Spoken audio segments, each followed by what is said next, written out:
ومن أحسن قولا ممن دعا إلى الله وعمل صالحا وقال إنني من المسلمين. Hello, আসসালামু আলাইকুম। ওয়ালাইকুম আসসালাম ওয়া রাহমাতুল্লাহি ওয়া বারাকাতুহু। জি বলেন। আমার প্রশ্নটা একজন মহিলা উনার 5 লাখ টাকা ব্যাংকে রাইখা উনার হাজবেন্ড মারা গেছে। কোথা থেকে বলছেন? নিউ ইয়র্ক থেকে বলতেছি। নিউ ইয়র্ক, বলেন। একজন মহিলা উনার হাজবেন্ড মারা গেছেন, উনার 5 লাখ টাকা ব্যাংকে রাইখা, আর উনার একটা ছেলে, উনি রোজগারের উদ্দেশ্যে ওই ছেলেকে বিদেশ পাঠাবেন। এখন আমাদের কাছে যাকাতের টাকা চাইতেছেন, আমরা কি দিতে পারি? বিদেশে ছেলেকে লেখাপড়া করার জন্য যাকাতের টাকা চাইছে নাকি? জায়েজ নয়। তারপরে যে ব্যক্তি সাহেবের নেশাব নিজে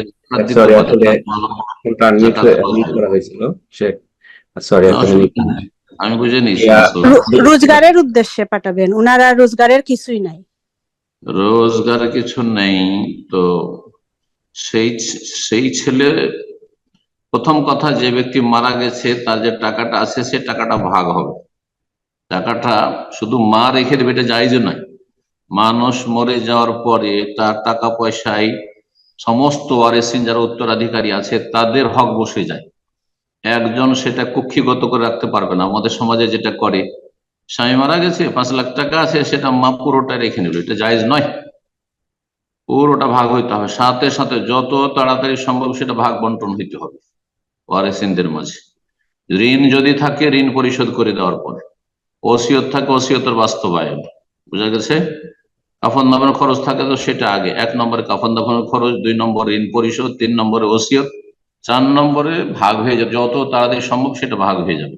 তাহলে এই ক্ষেত্রে ভাগ হইলে মা, যেহেতু ছেলে আছে, তো এখানে 2 আনা মাত্র পাবে, 8 ভাগের 1 ভাগ পাবে, অষ্টাংশ। আর বাকি একটি ছেলে থাকলে বাকি সমস্ত ধন সম্পদ ছেলে, যদি ওই ব্যক্তি যিনি মারা গেছেন তার বাবা মা না থাকে, বাবা মা নেই, তাহলে 8 ভাগ করার পর 1 ভাগ স্ত্রী পেল ওই মৃতের, আর ছেলে 7 ভাগ পুরোটা পেয়ে গেল। তো ছেলে এই টাকা দিয়ে বিদেশে যেতে পারবে, কিন্তু ওই টাকাটা জমিয়ে রেখে দিবেন আর তারপরে জাকাত খাবেন, এটা জায়েজ নাই, মোটেই জায়েজ নাই। সেই টাকা দিয়ে সে যদি রোজগারের জন্য, রোজগারের জন্য আপনি ইউরোপ আমেরিকা পাঠাবে, তাতে ধরেন 50 লাখ টাকা লাগবে বাংলাদেশি টাকা, সেটার জন্য জাকাত আল্লাহ হারাম, এটা জায়েজ নাই। দেশে দেশে রোজগার করবে, অধিকাংশ মানুষ দেশে রোজগার করে খাচ্ছে। জি, আল্লাহকে ভয় করুন। এইভাবে অত সহজে জাকাত দেওয়াও যাবে না আর জাকাত খাওয়া যাবে না।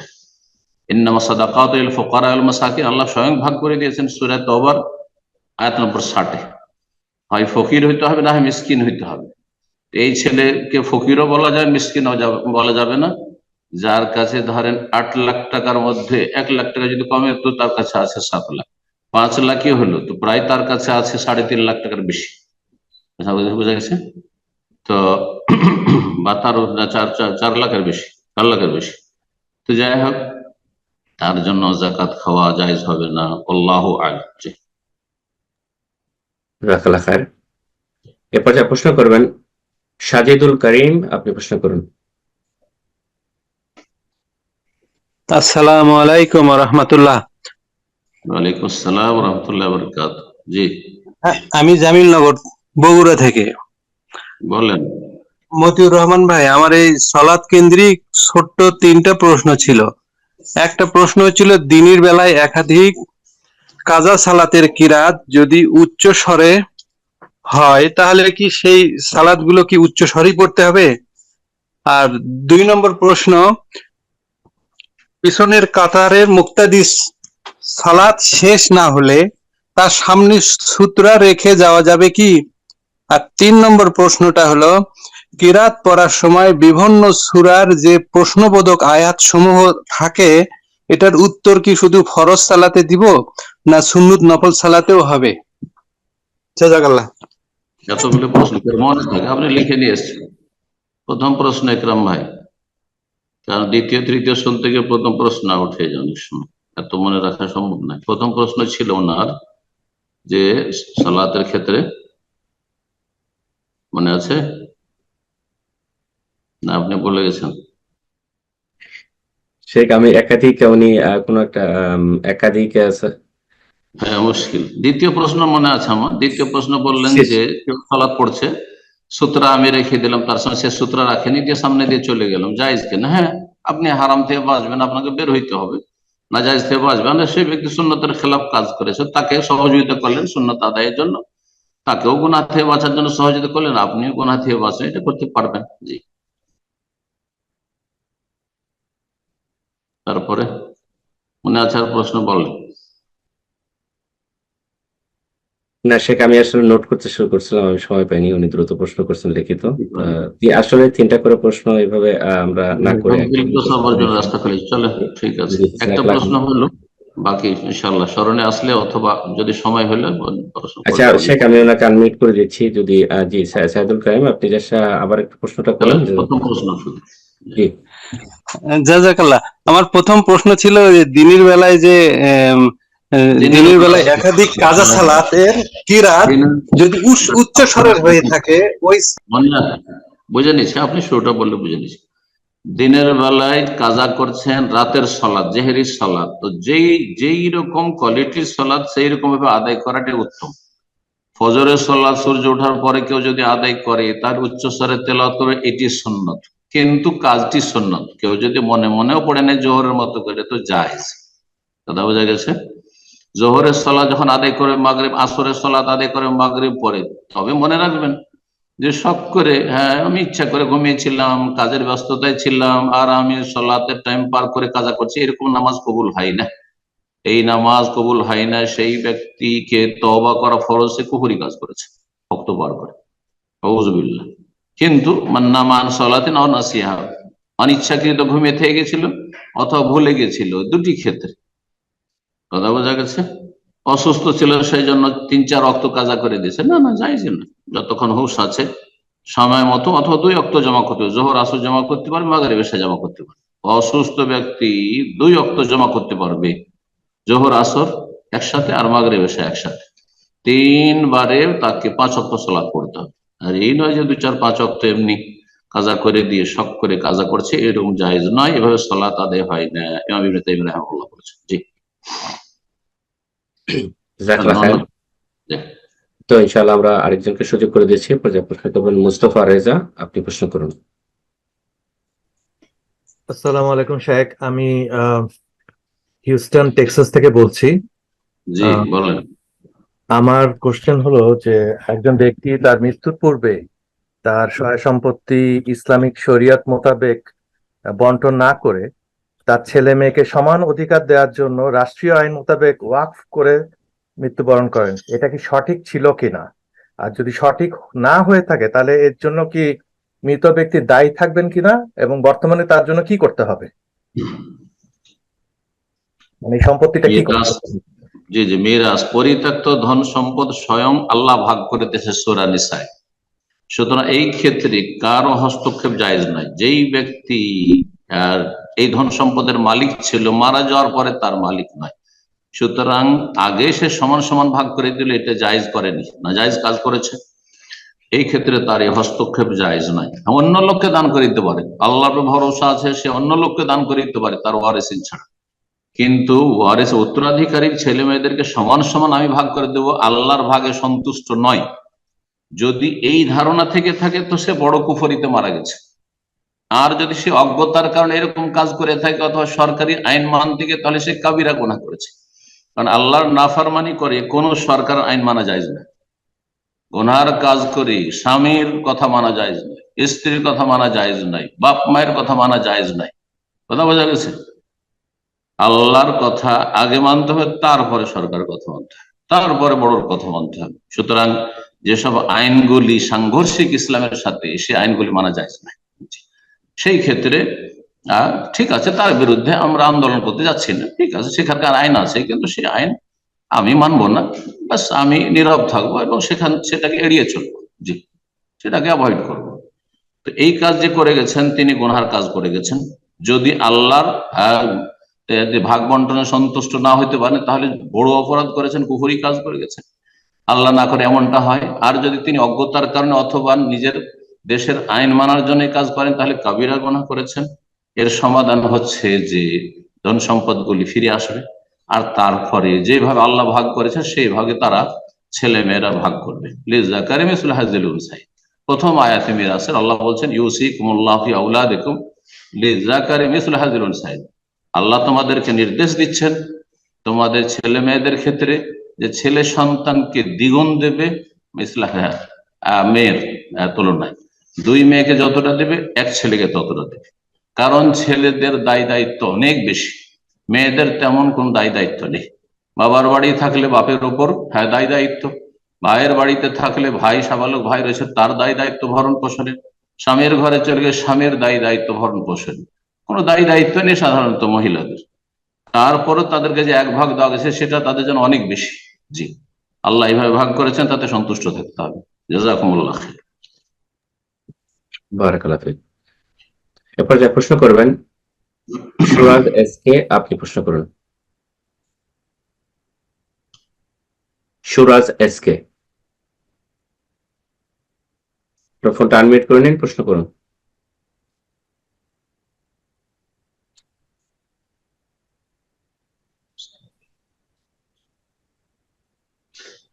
জি, সুরাজ এসকে, আপনাকে সর্বশেষ সুযোগ দিচ্ছি। ফোনটা আনমিউট করে নিন, আপনার স্ক্রিনে ফোনটিকে আনমিউট করতে বলা হচ্ছে, আপনার মাইক্রোফোনটাকে। সুরাজ এসকে, ফোনটা আনমিউট করে নিয়ে প্রশ্ন করুন।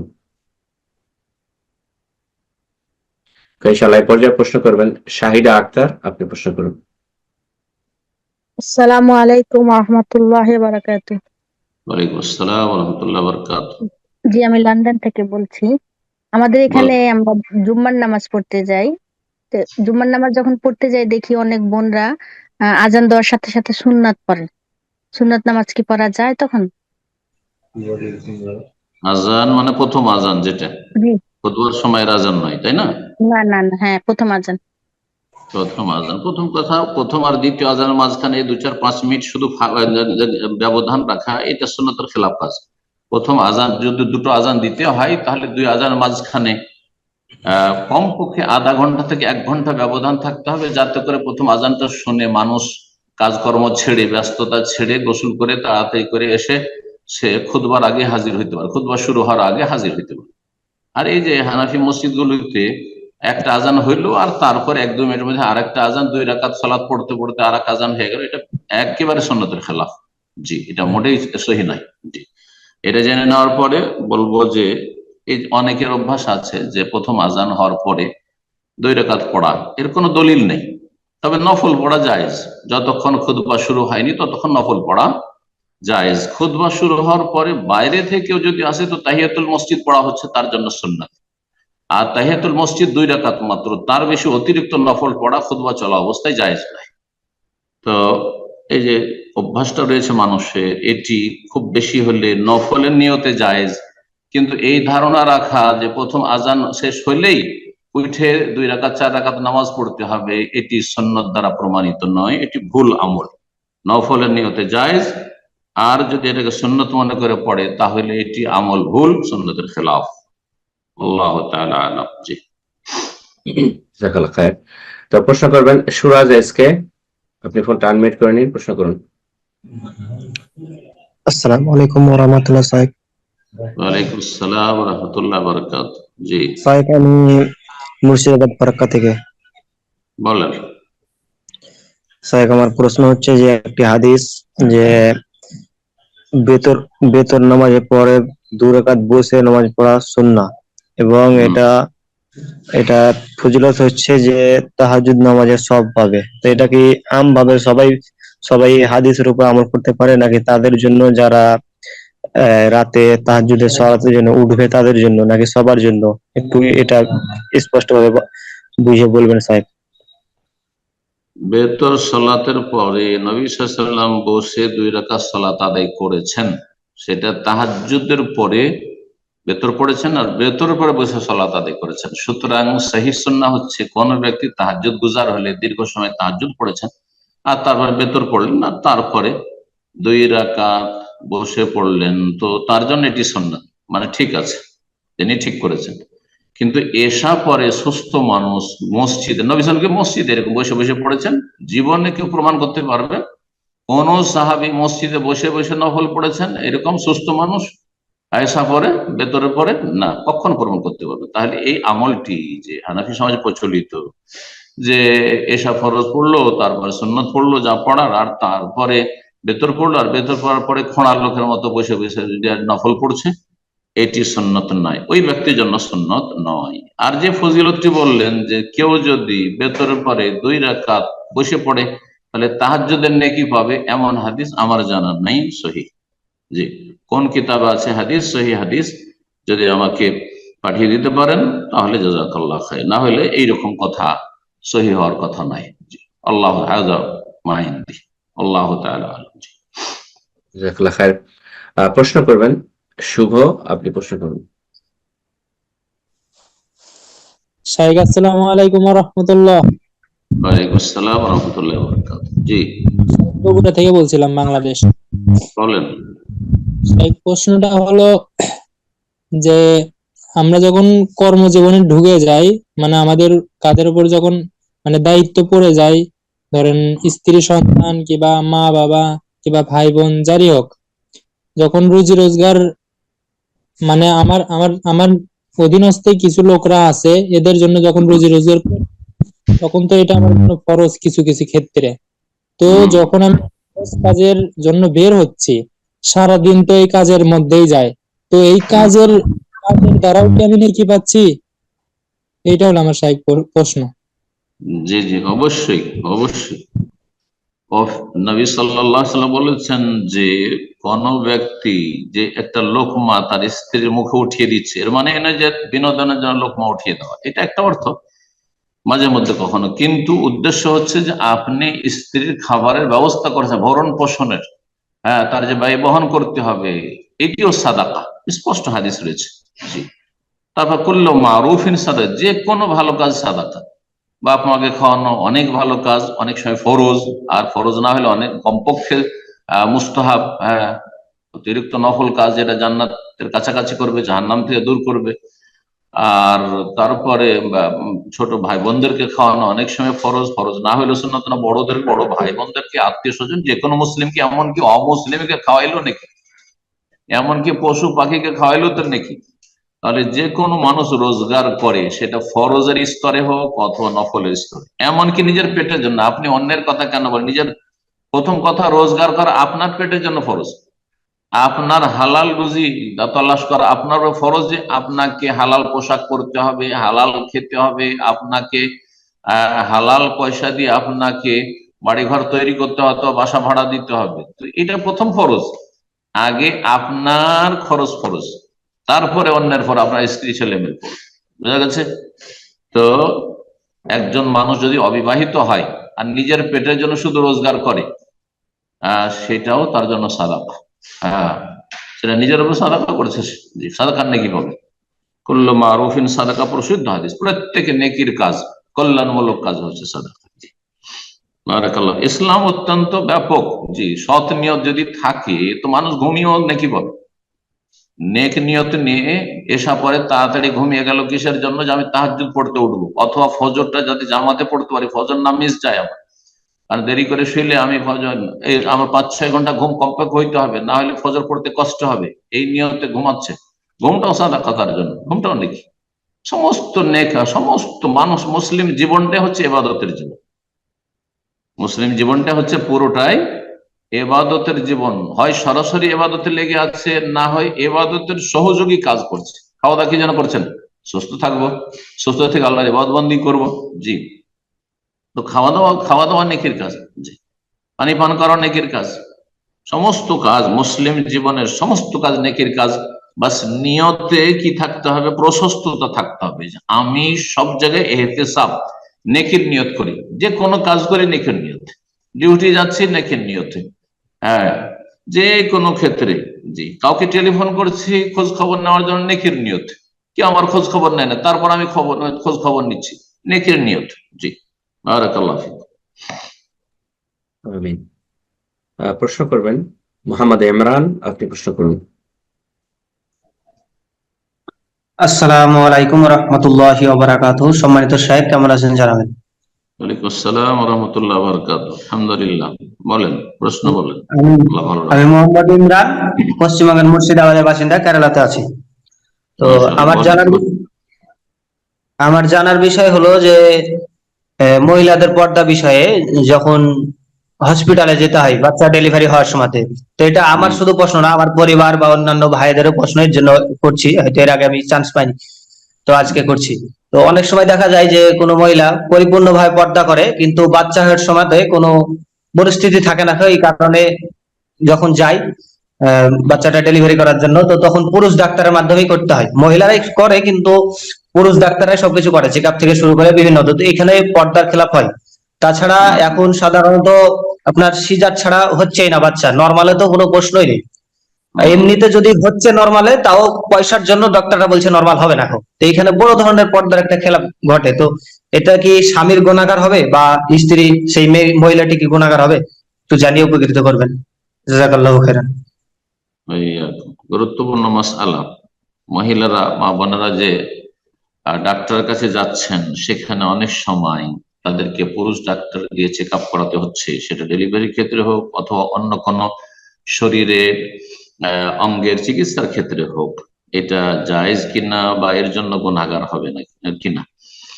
তো এই ক্ষেত্রে বলবো, প্রথম কথা, যথাসাধ্য আল্লাহ যেহেতু বলেছেন ফাত্তাকুল্লাহ মাস্তাতাতুম সূরা তাগাবুনে, যথাসাধ্য আল্লাহকে ভয় করো। নবী সাল্লাল্লাহু আলাইহি ওয়াসাল্লাম বলে, যা আমারতুকুম বিআমরিন ফাতু মিনহু মাস্তাতাতুম, তোমাদেরকে যখন কোনো নির্দেশ দেব, হিজাব পর্দা নির্দেশ দিয়েছেন, বেগানা পুরুষ থেকে দূরে থাকার নির্দেশ দিয়েছেন, আহ তো ফাতু মিনহু মাস্তাতাত, যথাসাধ্য সেটা পালন করো, বজায় রাখার চেষ্টা করো। জি। তো আল্লাহ রাব্বুল আলামিন যেন তৌফিক দান করেন। এই ক্ষেত্রে প্রথম করণীয় হচ্ছে, যখন কোনো মহিলাকে চিকিৎসার জন্য নিয়ে যাবেন বা মহিলা চিকিৎসার জন্য যাবে, মহিলা ডাক্তার খুঁজুন। মহিলা ডাক্তার যদি মুসলিম হয় 1 নম্বর, না হয় অমুসলিম। মুসলিম পুরুষ ডাক্তারের তুলনায় অমুসলিম মহিলা ডাক্তার উত্তম। 2 নম্বরে স্থান হচ্ছে মহিলা চিকিৎসার জন্য অমুসলিম মহিলা ডাক্তার, মহিলার চিকিৎসার জন্য। যদি সেটা না হয়, তো 3 নম্বরে মুসলিম, যথাসাধ্য মুসলিম আল্লাহ ভীরু, যথাসাধ্য চেষ্টা করো আল্লাহ ভীরু, যে ততটাই সে আপনার উন্মুক্ত করবে চিকিৎসার ক্ষেত্রে, যতটা উন্মুক্ত করার প্রয়োজন, যতটা দেখার প্রয়োজন ততটা তার বেশি দেখবেন না, অসৎ নয়। এই রকম যথাসাধ্য চেষ্টা করে এমন মুসলিম পুরুষ ডাক্তারের কাছে চিকিৎসা করে, এটা হচ্ছে 3 নম্বর স্তর। সেটাও যদি না পাওয়া যায়, কোনো মুসলিম পুরুষ ডাক্তারও পাচ্ছেন না, তাহলে তখন অমুসলিম পুরুষ ডাক্তারের কাছে যাওয়া যায়, যেটা 4 নম্বর স্তর। একেবারে নিরুপায় হলে তবে চেষ্টা করতে হবে। তারপরে আপনার কাছের শহরে আপনার হয়তো ডাক্তার পুরুষ ডাক্তার, কিন্তু একটু দূরে গেলে অথবা একটু বেশি পয়সা খরচ করলে, আর আপনার পয়সা আছে আলহামদুলিল্লাহ, এমন নয় যে অভাবী মানুষ, মহিলা ডাক্তার পাবেন, শুধু মহিলা ডাক্তারদের ডেলিভারি হচ্ছে, তাহলে জায়েজ নয়। কারণ ফাত্তাকুল্লাহ মাস্তাতাত, যথাসাধ্য আল্লাহকে ভয় করার খেলাফ কাজ করলেন আপনি। আল্লাহ রাব্বুল আলামিন তৌফিক দান করুন। এই ক্ষেত্রে যদি নিরুপায় হয়ে পুরুষ ডাক্তারের কাছে প্রয়োজন মোতাবেক চিকিৎসা করে, তাহলে যারা চিকিৎসা করাবে তারাও গুনাহগার হবে না, আর চিকিৎসকও গুনাহগার হবে না। তবে চিকিৎসক যদি জানে যে মহিলা ডাক্তার আছে বিকল্প, তাহলে বলে দেবে যে মহিলা ডাক্তার আছে, তোমাদের মহিলা পেশেন্ট মহিলা ডাক্তারের কাছে নিয়ে চলে যাও। যদি আল্লাহকে সে ভয় করে, একজন মুসলিম পুরুষ ডাক্তার হয়, তাহলে বলবে যে মহিলা ডাক্তার যেহেতু এই কাজের জন্য আছে, তার কাছে নিয়ে চলে যাও। হ্যাঁ, দুনিয়াদার হবে না, পেট পূজারি হবে না। আর তারা যে এক শ্রেণীর মানুষ, এক শ্রেণীর চিকিৎসক রয়েছে, যারা সুস্থ মানুষ, যার কোনো সিজারের প্রয়োজন নেই, তাকেও সিজার করে দিচ্ছে। তাদের অনিষ্ট থেকে আল্লাহ রাব্বুল আলামিন মা বোনদের হেফাজত করেন, মহিলাদের হেফাজত করেন। জি। আমিন। প্রশ্ন করবেন মোহাম্মদ ইসলাম হোসেন, ইসলাম হাসান, আপনি প্রশ্ন করুন। শহীদুল ইসলাম হাসান।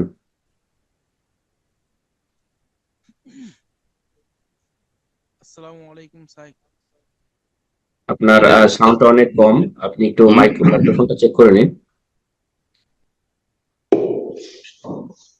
আসসালামু আলাইকুম স্যার। কি আপনাকে আমরা শুনতে পাচ্ছি না, আপনার সাউন্ড অনেক কম।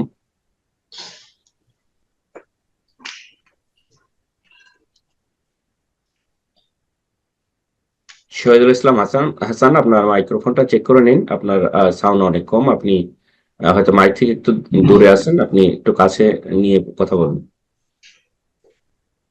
আসসালামু আলাইকুম সাহেব। ওয়ালাইকুম আসসালাম রহমতুল্লাহ। খুব আস্তে আওয়াজ আসছে, এই প্রশ্ন বোঝা যাবে না, সালামটা আবছা আবছা আসছে হালকা।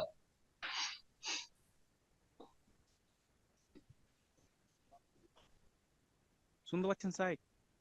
না, আপনাকে আমরা শুনতে পাচ্ছি না, এই অবস্থায় আপনার প্রশ্ন নেওয়া সম্ভব নয়। আপনি মাইক্রোফোনটা চেক করে নিন, ইনশাআল্লাহ পরবর্তীতে আপনাকে আবারও সুযোগ করে দিব।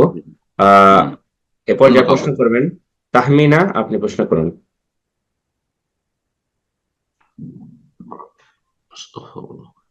তাহমিনা, আপনার ফোনটা আনমিউট করে নিন, প্রশ্ন করুন। আসসালামু আলাইকুম। ওয়ালাইকুম আসসালাম রহমতুল্লাহ বারাকাতুহু। জি বলেন। আমি ঢাকা বাংলাদেশ থেকে বলতেছি।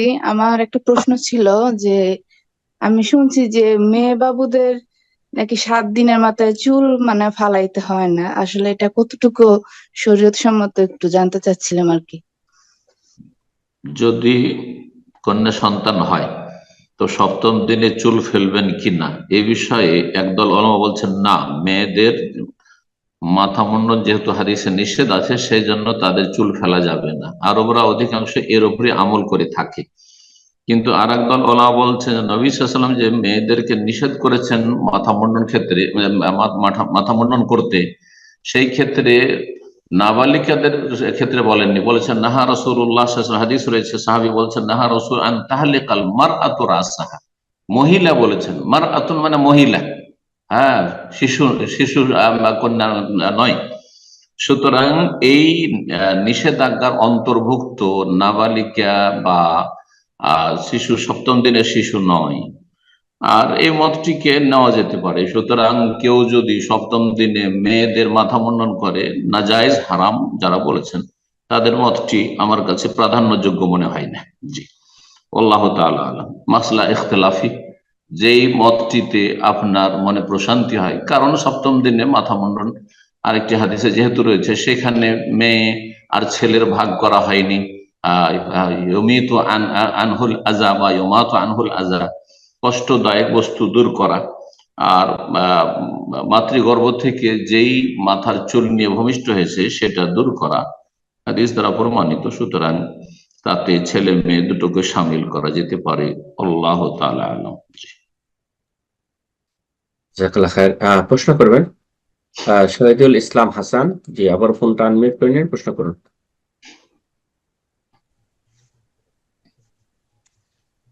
আসসালামু আলাইকুম সাহেব।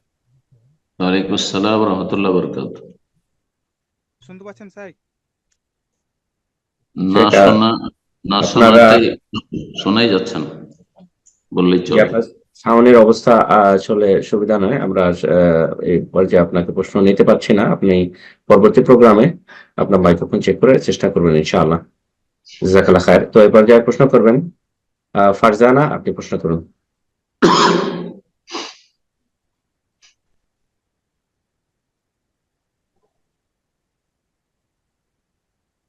জি ফারজানা, আপনার ফোনটা আনমিউট করে নিন, প্রশ্ন করুন।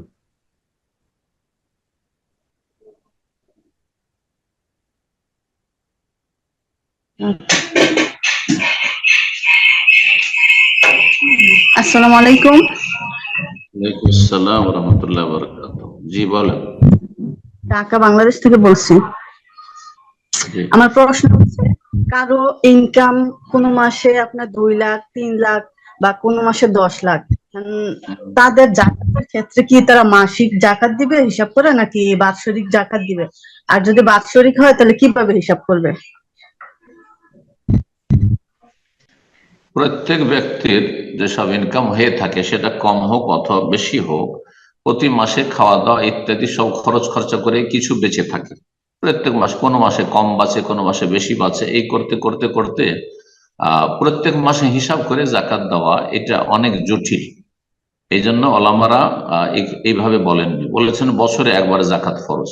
হ্যাঁ, হালা আলী হাল হল, আসল ফরজ হয় প্রত্যেকটা ধন সম্পদের উপর 1 বছর পার হলে জাকাত ফরজ। কিন্তু প্রত্যেকটা ধন সম্পদ প্রতিদিন যারা ইনকাম করছে, দৈনিক ইনকাম করছে, তারা কি করে হিসাব করবে? অসম্ভব কাজ। আর শরীয়ত পালন করা অসম্ভব কিছু নয় বা কঠিনও নয়।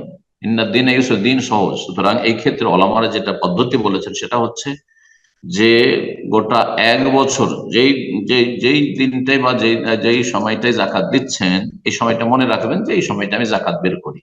আর তারপরে এক বছর যখন পুরা হয়ে যাবে তখন গোটা এক বছরে যত টাকা নেশাবে পৌঁছার পর থেকে শুরু করে এক বছরে বা যেই দিনটা জাকাত দিয়েছেন সেই দিন থেকে এক বছর পুরা হলে তখন আপনি সমস্ত ধন সম্পদ হিসাব করে জাকাত দিয়ে দিবেন। ধন সম্পদ মানে আপনার টাকা পয়সা বা চাঁদি ইত্যাদি সব থাকলে জাকাত দিয়ে দিবেন। কোন টাকার বয়স হচ্ছে 1 মাস, 2 মাস, 3 মাস, 6 মাস, 8 মাস, আবার 12 মাস, এইরকম। যেটার 1 বছর হয়ে গেছে সেটার জাকাত ফরজ হওয়ার পর দিলেন, আর যেটা হয়তো 9 মাস 10 মাসের সেটা সময়ের পূর্বে জাকাত দিলেন। আপনি সময়ের পূর্বে জাকাত দেওয়া হাদিস দ্বারা প্রমাণিত। নবী সাল্লাল্লাহু আলাইহি সাল্লাম 2 বছরের জাকাত নিয়েছেন তার চাচা আব্বাস রাদিয়াল্লাহু তাআলা আনহুর কাছে। সুতরাং সময়ের আগে জাকাত দিয়ে দিলেন আপনি, আপনার জাকাত আদায় হয়ে গেছে। একসাথে 1 বছরের জন্য আপনি আরাম পেয়ে গেলেন। হ্যাঁ, আপনার কোনো চিন্তা থাকলো না। এটা হচ্ছে শরীয়ত সম্মত কাজ। জি, আশা করি আমার উত্তরটি বুঝেছেন। জি, জাকাত বছরে একবার দিবেন, আর সেটা 1 বছর পুরা হোক আর নাই হোক, 1 বছরের জন্য হয়ে গেল এই ধন সম্পদটি। আবার যখন 1 বছর পুরা হবে তখন দেখবেন যে কতটা টাকা টোটাল হচ্ছে, আর সেটা তখন জাকাত দিবেন। আর যেটা 1 বছর পুরা হয়েছে সেটা ফরজ হওয়ার পর দিলেন, আর যেটা 1 বছর পুরা হয়নি বিফোর টাইম দিলেন, সময়ের আগে দিলেন, সেটাও আদায় হয়ে যাবে, কোনো অসুবিধা নেই। আল্লাহু আ'লাম। জাযাকাল্লাহ খাইর শেখ। প্রশ্ন করবেন মুস্তাকিম মোল্লা, আপনি প্রশ্ন করুন।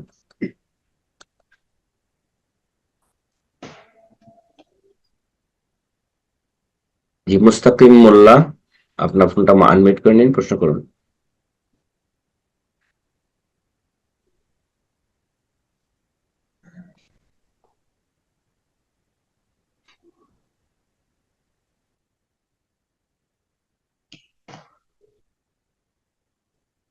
মানে হয়তো পারছেন না, অন্য কাউকে দিয়ে দেন।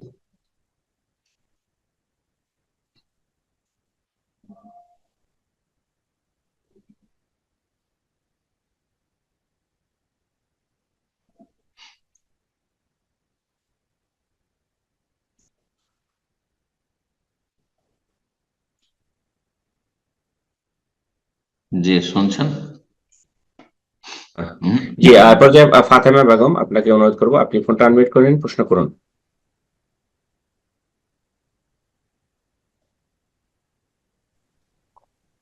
আসসালামু আলাইকুম রাহমাতুল্লাহি ওয়া ওয়ালাইকুম আসসালাম ওয়া রাহমাতুল্লাহি ওয়া বারাকাতুহু। বলেন। বারাকাতুহু। জি শেখ, আমার জানার বিষয় হচ্ছে এই যে সূরা ফুরকানের ৭৪ নং আয়াতে যে যে দোয়াটা করে স্ত্রী সন্তানের জন্য, তো এখানে তো আমি একজন স্ত্রী লোক, তাহলে আমার স্বামী বেঁচে নেই, মারা গেছে, আমার শুধু একমাত্র একটা সন্তান আছে, তাহলে আমি এই সন্তানের জন্য কি আমি ওই দোয়াটা করতে পারবো কিনা? আর দ্বিতীয় হচ্ছে এখানে কি কোনো শব্দ চেঞ্জ করতে হবে কিনা? আমি তো আজওয়াজনা মানে স্বামী হয়, আজওয়াজ মানে স্ত্রী হয়, শুধু স্ত্রী হয় না। রব্বানা হাব লানা মিন আজওয়াজিনা ওয়া যুররিয়াতিনা কুররাতা আয়ুন ওয়াজআলনা লিল মুত্তাকিন। আজওয়াজ মানে হচ্ছে জোড়া, যুগল, সেটা স্ত্রী হইতে পারে, আবার স্ত্রী যেন স্বামী হইতে পারে। সুতরাং একজন মহিলা যখন এই দোয়াটি করবে তখন তার স্বামী আর ছেলে মেয়ের জন্য দোয়া করছে, আর যখন একজন পুরুষ দোয়া করবে তখন তার স্ত্রী ছেলে মেয়ের জন্য দোয়া করছে। হাবলানা মিন আজওয়াজিনা ওয়া যুররিয়াতিনা। এই ক্ষেত্রে আপনার সংশয় যে আমার স্বামী মারা গেছে, স্বামী মারা যাওয়ার পরে চক্ষু শীতলকারী হইতে পারে, সে যদি জান্নাতি হইতে পারে আর জান্নাতের সঙ্গী হইতে পারে তাহলে চক্ষু শীতলকারী। হ্যাঁ, আর না হইলে সে চক্ষু শীতলকারী নয়।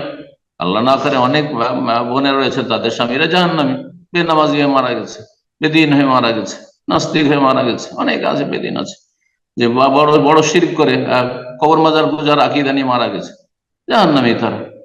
তাহলে তারা সঙ্গী হবে না, তারা কুররাত আয়ন নয়। তো কুররাত আয়ন হতে পারছে না, দুনিয়া থেকে চলে গেছে, তখন আল্লাহ কুররাত আয়ন দেবেন, চক্ষু শীতলকারী অন্য নেক স্বামী দেবেন, নেক যুগল দিবেন জান্নাতে ইনশাআল্লাহ। জি, ভালো মানুষের সাথে বিয়ে দিয়ে দিবেন। জি, তো স্বামী ইন্তেকালের পরেও এই দোয়া করলে কোনো অসুবিধা নেই। রব্বানা হাব লানা মিন আজওয়াজিনা ওয়া যুররিয়াতিনা কুররাতা আয়ুন। তারপরে ছেলে মেয়েদের কথা তো আছে, যুররিয়াতিনা আছে। জি, আর কোরআনে কারিমে যেভাবে দোয়া আছে সেভাবে আপনি পাঠ করবেন। জি,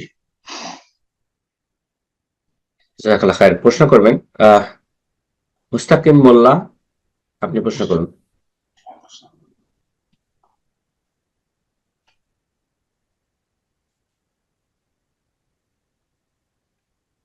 মুস্তাকিম মোল্লা, আপনার ফোনটা আনমিউট করে নিন, প্রশ্ন করুন। এরপর যা প্রশ্ন করবেন এস কে আব্দুল ওয়াহাব, আপনি প্রশ্ন করুন।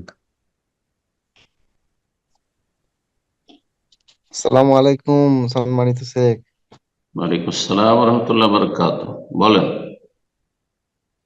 আমি বগুড়া অন্তর্ভুক্ত 3 কিলোমিটার লক্ষণপুর গ্রাম থেকে নেপালে কোন বসবাস করি। ডিস্ট্রিক্ট? কোন ডিস্ট্রিক্ট? হুগলি জেলা। হুগলি। বলেন প্রশ্ন। আমার প্রশ্ন সম্মানিত শেখ,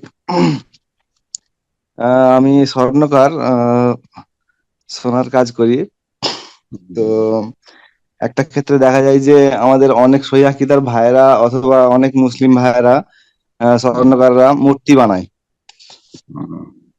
তো আলহামদুলিল্লাহ রমজান মাস থেকে আমি এই সঠিক আকীদা গ্রহণ করেছি আর সমস্ত দুনিয়াবি গুনার কাছ থেকে তওবা করেছি আল্লাহর কাছে। এবং এই মূর্তি বানানো মানে শিরকের গুনাহটাকে আল্লাহ সুবহানাহু ওয়া তাআলা 1 নম্বর পর্যায়ে রেখেছে। তো অনেক বন্ধু বান্ধবকে আলহামদুলিল্লাহ দিনের কথা পৌঁছাবার চেষ্টা করি। তো সবাই বলে কাজের ক্ষেত্রে এগুলো মাফ আছে, কাজের ক্ষেত্রে কোনো গুনাহ হবে না। এবং আমি এই মূর্তি বানানো টোটালি বন্ধ করে দিয়েছি। তো মানে যখন বলে যে গণেশ ঠাকুরের বানাও বা দুর্গা ঠাকুরের বানাও, আমি বানাই না। আমার এখানে মানে নেপালে দোকান আছে, আমার 3টে কর্মচারীও আছে। তো বন্ধু বান্ধবকে বললি যে এগুলো একদম করা যাবে না। প্রশ্নটা বলুন, আপনি সংক্ষিপ্ত আকারে প্রশ্ন করবেন। হ্যাঁ, প্রশ্নটা হচ্ছে এটা যে এইগুলো যে মানে যদি মানে খুব পালিশ করে দিয়া, মানে যদি পুরাতন হয়ে যায়, গলার যে পরে আছে এগুলো পালিশ হয়ে যায়, এগুলো কি করে দিয়ে যায় হবে? এই প্রশ্নটা হচ্ছে আমার। না, যদি মূর্তি হয় তো জায়েজ নাই। মূর্তি হয় তো জায়েজ নাই। জি, শুধু মূর্তি নয়, যদি বলে কোন পীরের, হ্যাঁ, কোন মাজার পূজারে বলে অমুক পীরের আপনার একটা ছবি, এটাকে পালিশ করে দাও বা এটা বানিয়ে দাও, তো জায়েজ নাই। জি, এটা জায়েজ নাই, হারাম। এগুলো বানাবেন না, বাকিগুলো করবেন, যেগুলো জায়েজ সেগুলো করবেন। জি, ঠিক। আসলে আমি ফুলের আকারে আর কিছু প্রাণহীন যদি হয় তো বানিয়ে দিতে পারবেন। জি, জি ওস্তাদ, জি সম্ভবত উনি এগুলো ছেড়ে দিয়েছেন। উনি সম্ভবত বলছেন যে যেগুলা হয়তো তার কাছে নিয়ে আসা হয় পালিশ করে, সেটা করতে পারবে কিনা।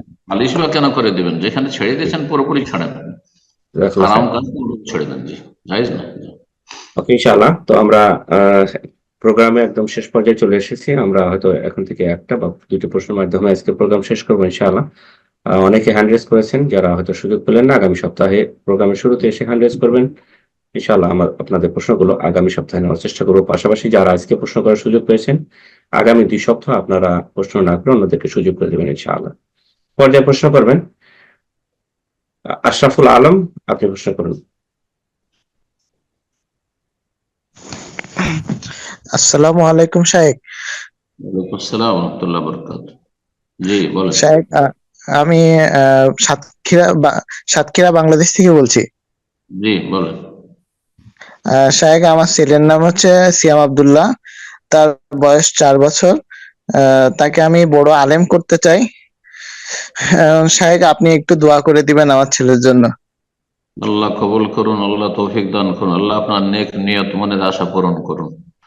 সালাফি কোরআন সুন্নাহর অনুসারে আহলুল হাদিস মাদ্রাসায় ভর্তি করবেন। ঢাকায় যে সব আহলুল হাদিস মাদ্রাসা রয়েছে অথবা রাজশাহী বা যেখানেই হোক না কেন, আহলুল হাদিস আপনাদের খুলনা তো আহলুল হাদিস মাদ্রাসা আছে আশা করি। জি, আমাদের সাতক্ষীরাতেও আছে শাইখ। এরা তো হতে পারে, যদি আগে ছিল না হয়তো। তো যাই হোক, সেখানে পড়াবেন। আর বিদাতি মাদ্রাসায় পড়াবেন না। বিদেশি মাদ্রাসায় আলেম তৈরি করে দিনের খাদেম হবে না, সুন্নাহর খাদেম হবে না, বেদাতের খাদেম হয়ে যাবে। আল্লাহ হেফাজত করুন। আলহামদুলিল্লাহ, জাযাকাল্লাহ শাইখ। বারাকাল্লাহ, আল্লাহ কবুল করুন। আল্লাহুম্মা আমিন।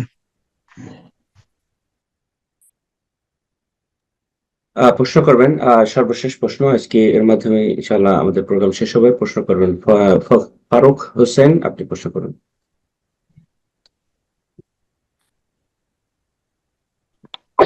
জি, আসসালামু আলাইকুম শেখ। ওয়ালাইকুম আসসালাম ওয়া রাহমাতুল্লাহি ওয়া বারাকাতুহু। জি বলেন। আমি পশ্চিমবাংলার নদিয়া থেকে বলছি। মানে 7 দিনে যে বাচ্চার আকিকা দেওয়া হয়, যে মাথা মুন্ডন করা হয়, এই চুলটার ওজনে যে স্বর্ণ বা রূপা দেওয়ার যে এটা চাঁদির কথা রয়েছে, চাঁদি। চাঁদি, শুধু চাঁদি দেওয়া হবে তাই তো? বলছি ওই টাকাটা এই ফকির মিসকিনকে দিতে হবে না মসজিদে দেওয়া যাবে, এটা জানি। গরিব মিসকিনকে দিবেন। মিসকিনকে সাদকা দেওয়ার কথা রয়েছে। আর কাজটি সুন্নাত, ওয়াজিব নয়। আর আকিকার মতো সুন্নাতে মুআক্কাদাও নাই। আকিকা সুন্নাতে মুআক্কাদা, কারো কাছে ওয়াজিব। আর এই কাজটি মুস্তাহাব, সুন্নাত। জি, করলে ভালো, না করলে কোনো গুনাহ নেই ইনশাআল্লাহ। তবে করবেন, পারলে করবেন ইনশাআল্লাহ। চাঁদি মানে রূপা, স্বর্ণ নয়। জি, শেখ, তো আজকে এখানে শেষ করা যাক ইনশাআল্লাহ। ঠিক আছে, জাযাকুমুল্লাহ খাইর। সব ভাই বোনেরা আমাদের সাথে থাকলেন, আল্লাহ তাদেরকে উত্তম প্রতিদান দান করুন। বারাকাল্লাহু ফিকুম জামিয়ান। এবং আল্লাহ রাব্বুল সমস্ত শার থেকে, অনিষ্ট থেকে, জালেমের জুলুম থেকে, অনিষ্টকারীর অনিষ্ট থেকে, হিংসুক থেকে এবং সমস্ত মানুষ শয়তান, জিন শয়তানের অনিষ্ট থেকে আল্লাহ আমাদের সকলের হেফাজত করুন। আল্লাহ রাব্বুল আলামিনের কাছে দোয়া করি, আমাদের আপনজন, প্রিয়জন মুসলিম ভাই বোন যারা আল্লাহ রাব্বুল আলামিনের বান্দা হয়ে জীবন যাপনের চেষ্টা করে, তাদেরকে আল্লাহ সমস্ত বালা মুসিবত থেকে মুক্ত রাখেন। আর কেউ যদি বালা মুসিবতে থাকে, তাদের বালা মুসিবতকে দূর করে দেন। অসুস্থ থাকলে তাদেরকে আরোগ্য দান করেন। আল্লাহ রাব্বুল আলামিন দুনিয়া আখিরাতের সার্বিক কল্যাণ দান করেন। রব্বানা আতিনা ফিদ দুনিয়া হাসানা ওয়া ফিল আখিরাতি হাসানা ওয়া কিনা আযাবান নার। ওয়া সাল্লাল্লাহু ওয়া সাল্লামা আলা নাবিয়িনা মুহাম্মদ ওয়া আলা আলিহি ওয়া সাহবিহি আজমাইন।